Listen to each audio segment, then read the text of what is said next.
Hello friends मु तपन आज आम पढ़ा ओडिशार इतिहास एवं संस्कृति पूर्वगंग राजवंश प्रथम देवेंद्र वर्मा पर प्रथम अनंत वर्मा और अन्य नरपतिगण यह शासन करते।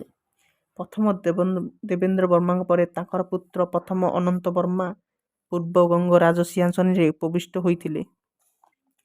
से थिले शैव धर्मर प्रधान पुष्प पोषक।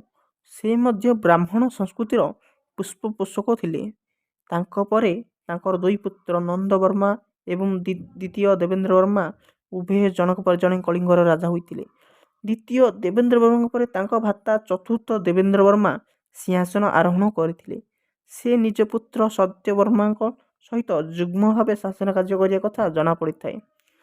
चतुर्थ देवेंद्र वर्मा पर कलिंग राजा होइतिले सत्यवर्मा भाई चतुर्थ अनंत वर्मा। से मध्य बज्जी एवं प्रथम वज्रहस्त नाम परिचित थिले। तांको परे तांकर पुत्र भूपेंद्र वर्मा बा मारनसिंह शासन भार ग्रहण करथिले। तांको परे तांकर दुई पुत्र पंचम अनंत वर्मा एवं पंचम देवेंद्र वर्मा जनक पर जने शासन करथिले।